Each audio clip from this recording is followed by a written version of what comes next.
So hi guys, welcome to my YouTube channel. Guys, आज की इस वीडियो में हम बात करेंगे क्लास 10th सामाजिक विज्ञान एसएसटी यानी सोशल साइंस का इम्पोर्टेंट क्वेश्चन, जो कि आपके बोर्ड एग्जाम 2023 का जो सबसे मोस्ट इम्पॉर्टेंट और वायरल प्रश्न है। ये प्रश्न इतने ज़्यादा इम्पॉर्टेंट है कि बोर्ड एग्जाम में हर साल रिपीटेड करते हैं और ये क्वेश्चन बार बार बोर्ड एग्जाम में रिपीटेड है। तो आपको इन क्वेश्चन को अभी तैयार कर लेना है, ठीक है। क्यों तैयार कर लेना है? ये मोस्ट और इम्पॉर्टेंट वायरल प्रश्न है और आपको इस वीडियो के माध्यम से बहुविकल्पी प्रश्न, अति लघु प्रश्न, लघु और दीर्घ उत्तरी टाइप के प्रश्न देखने को मिलेगा। यानी कि इस वीडियो में कमाल की जानकारी देने वाला हूं आपको। तो सबसे तो जो हमारा पहला क्वेश्चन वो जर्मन में संस्कृति वोक्जिस्ट का आशय था, ठीक है। राष्ट्र, संविधान, आम जनता, संसद। तो इसका जो करेक्ट ऑप्शन है वो है राष्ट्र, ठीक है। जर्मन में संस्कृत में वोक्सजिस्ट का आशय क्या था? राष्ट्र था, ठीक है। इसके बाद नेक्स्ट क्वेश्चन है, विकासशील राष्ट्रों में कौन सा संगठन समूह बनाया जाता है? ठीक है, क्योंकि आपका जो इंडिया भारत देश है ये एक विकासशील राष्ट्र है, तो ठीक है। इसमें कौन सा संगठन बनाया जाएगा? तो इसमें आपका G77 संगठन बनाया जाता है, ठीक है, G77। इसके बाद नेक्स्ट क्वेश्चन है, लाल मिट्टी पाई जाती, ये मोस्ट इंपॉर्टेंट क्वेश्चन है और ये बोर्ड एग्जाम में इतनी बार रिपीटेड किया गया कि कुछ कहा नहीं जा सकता, ठीक है। मोस्ट वेरी वेरी इंपॉर्टेंट है, इसको आपको तैयार कर लेना है।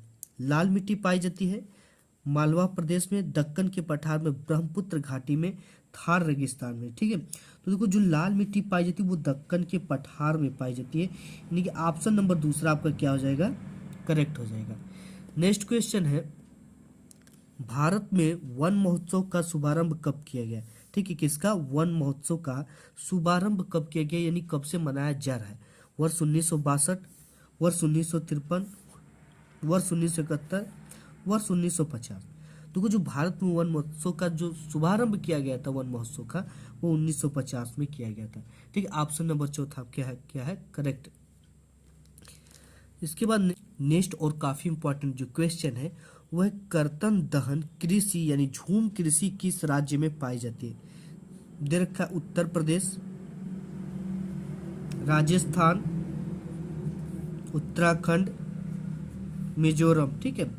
देखो, ये जो कर्तन दहन कृषि है यानी झूम कृषि के नाम से जो जाना जाता है वो मिजोरम राज्य में पाया जाता है। नेक्स्ट क्वेश्चन देख लेते हैं। नेक्स्ट जो क्वेश्चन है वो है, कोरबा प्रसिद्ध है, ठीक है। कोरबा काफी इंपॉर्टेंट क्वेश्चन है। कोरबा प्रसिद्ध है प्राकृतिक गैस के लिए, कोयले के लिए, सौर ऊर्जा के लिए, बॉक्साइट के लिए, ठीक है। जो कोरबा जैसा कि नाम से स्पष्ट है, कोरबा प्रसिद्ध है कोयले के लिए, ठीक है। यानी ऑप्शन नंबर दूसरा आपका क्या हो जाएगा? करेक्ट हो जाएगा। इसके बाद नेक्स्ट क्वेश्चन है कि भारत का सबसे लंबा राष्ट्रीय राजमार्ग है, ठीक है। तो भारत का जो सबसे लंबा राष्ट्रीय मार्ग है वो दे रखा है, पहला NH1, दूसरा NH44 और तीसरा जो है NH32 और जो चौथा NH8 है, ठीक है। तो जो भारत की जो सबसे लंबा राष्ट्रीय मार्ग है ये नहीं, ये NH44 है, ठीक है। ये भी नहीं है, ये भी नहीं है, तो आपका क्या है? NH44। इसके बाद नेक्स्ट क्वेश्चन है आपका, पाइपलाइन परिवहन का संबंध किससे है? दे रखा है, जल से है कि खनिज तेल से है कि बिजली से है कि इनमें से कोई नहीं, ठीक है। तो जो पाइपलाइन परिवहन जाना जाता है वो खनिज तेल के नाम से जाना जाता है, ठीक, क्योंकि पाइपलाइन के माध्यम से एक स्थान पर दूसरे स्थान पर पाइपलाइन के माध्यम से खनिज तेल को पहुंचाया जाता है, गैस को पहुंचाया जाता है। नेक्स्ट क्वेश्चन है कि निम्नलिखित में से कौन सा संघीय राज्य नहीं है? ये काफी इंपॉर्टेंट क्वेश्चन है। संघीय राज्य नहीं दे रखा है, मणिपुर, हिमाचल प्रदेश, अरुणाचल प्रदेश, दिल्ली, ठीक है। तो ऑप्शन नंबर चौथा आपका दिल्ली जो वो क्या हो जाएगा? करेक्ट। ये एक संघीय राज्य नहीं है और बाकी ये मणिपुर, हिमाचल प्रदेश, अरुणाचल प्रदेश ये क्या है? एक संघीय राज्य है। नेक्स्ट है कि भारत में महिलाओं के लिए आरक्षण की व्यवस्था क्या है? ठीक है, कौन करता है? भारत में महिलाओं के लिए आरक्षण की व्यवस्था है। लोकसभा नहीं, विधानसभा नहीं, मंत्रिमंडल नहीं, पंचायती राज्य की संस्थाएं। ये जो चौथा नंबर वाला ऑप्शन है ये करेक्ट है, ठीक है। भारत में महिलाओं के लिए आरक्षण की व्यवस्था है पंचायती राज्य की संस्थाएं। नेक्स्ट है कि भारत में कुल कितने संघीय राज्य हैं। ठीक है, कितने संघीय राज्य हैं दे रखा है 27, 28, 30, 32। तो भारत में देखो कुल संघीय राज्य 28 है। ठीक है, नेक्स्ट क्वेश्चन और इम्पोर्टेंट क्वेश्चन देख लेते हैं। तो ये आपका ये है। ठीक है, दे रखा है कि एक विकसित देश की क्या विशेषताएं होती है। ये आपको बताना है कि एक विकसित जो देश है उनकी क्या विशेषताएं होती है। और हमारा देश जो भारत है वो विकसित है या विकासशील है, ये आपको कमेंट बॉक्स में कमेंट करके बताना है। देखो, एक विकसित देश आर्थिक रूप से अधिक संपन्न होता है। कोई भी विकसित का मतलब कि उसके पास सभी संसाधन है, वो अपने आप में परिपूर्ण है, उसे ही विकसित देश कहा जाता है। ठीक है, तो ये एक विकसित देश आर्थिक रूप से अधिक संपन्न माना जाता है। साथ ही लोगों का जीवन स्तर उच्च होता है। कैसा होता है? यहाँ विकसित देश में रहने वाले लोगों का जीवन उच्च होता है और विकसित देशों में कम जनसंख्या होती है। इस कारण इनकी प्रति व्यक्ति आय अधिक होती है। जनसंख्या कम होगा तो प्रति व्यक्ति जो आय है वो क्या होगी? ज़्यादा होगी। ठीक है, तो ये है एक विकसित देश की विशेषता। ये होती है कि वो आर्थिक रूप से अधिक संपन्न होता है। सभी लोगों का जीवन क्या होता है? उच्च स्तर का होता है। विकसित देश में कम जनसंख्या होती है, जिसके कारण वहाँ पे प्रति व्यक्ति आय ज़्यादा होती है। ठीक है, ये एक विकसित देश की विशेषता होती है। और ये जो क्वेश्चन है वो ये वेरी वेरी इंपॉर्टेंट क्वेश्चन है और ये आपके बोर्ड एग्जाम में पूछा जाएगा। नेक्स्ट है सार्वजनिक वितरण प्रणाली। ठीक है, ये हमारा जब मैं पढ़ा था तो भी हमारे में आया था ये क्वेश्चन। ये क्वेश्चन काफ़ी इंपॉर्टेंट है और हर साल बोर्ड एग्जाम में पूछा जाता है, तो आप इसको अभी से तैयार कर लो। ठीक है, बिल्कुल इजी क्वेश्चन है।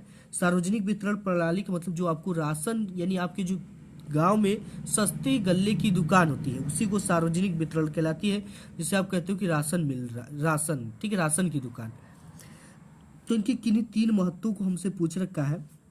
देखो, जो सार्वजनिक वितरण प्रणाली के अंतर्गत आवश्यक वस्तुओं को न्यूनतम मूल्य पर लोगों को उपलब्ध कराया जाता है। ठीक है, यानी कि जो सबसे आवश्यक वस्तु आपका क्या है? चावल है, गेहूं है, नमक है।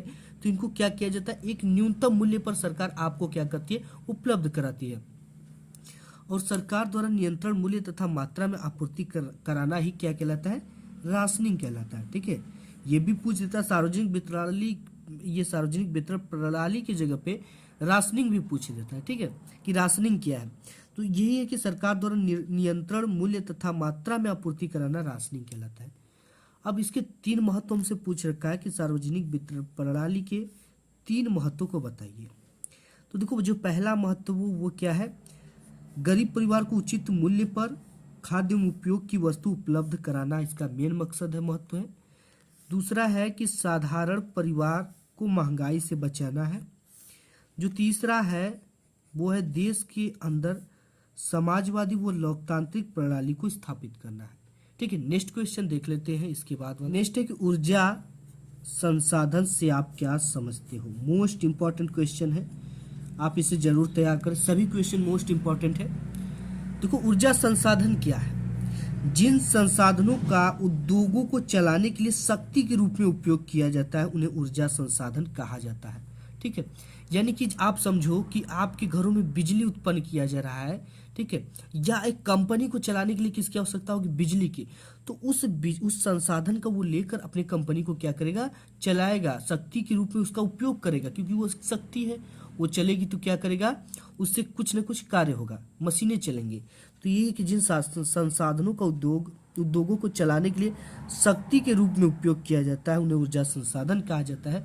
ऊर्जा संसाधन को 2 भागों में बांटा गया। कितने भागों में? 2 भागों में। एक है ऊर्जा के परंपरागत स्रोत और दूसरा है वो ऊर्जा का गैर परंपरागत स्रोत है। अब देखो, ये परंपरागत यानी जो शुरू से चली आ रही ऐसा स्रोत को परंपरागत स्रोत कहते हैं। जैसे आपका हो गया लकड़ी, कोयला, पेट्रोलियम, प्राकृतिक गैस। ठीक है, ये क्या है? प्रकृति में आपको प्राप्त हुआ है, लेकिन ये कब समाप्त हो जाएगा इसकी गारंटी भी नहीं है, यानी एक लिमिट मात्रा में है। ठीक है, इसके बाद नेक्स्ट है ऊर्जा के गैर परंपरागत स्रोत। सौर ऊर्जा, पवन ऊर्जा, बायोगैस, भूतापीय ऊर्जा। ठीक है, अब देखो, जो ये ऊर्जा है सौर ऊर्जा, पवन ऊर्जा, बायोगैस, ये क्या है? एक तरह का गैर परंपरागत ऊर्जा स्रोत है। ये कभी खत्म होने वाली नहीं। ठीक है, ये प्रकृति का एक अनमोल रतन है जिसे हमें प्रकृति द्वारा ही मिलता है। ये सौर ऊर्जा जो कि सूर्य की ऊर्जा से, पवन ऊर्जा जो कि हवा से, बायोगैस भूतापीय ऊर्जा यानी कि भूमि की जो कभी कभी इस तरह के गर्म लावा निकलते हैं जहाँ पे भूतापीय ऊर्जा का उत्पन्न किया जाता है। तो गाइस आज की इस वीडियो में इतना ही। उम्मीद करता हूँ कि वीडियो पसंद आएगी। वीडियो पसंद आए तो वीडियो को एक लाइक जरूर करिएगा।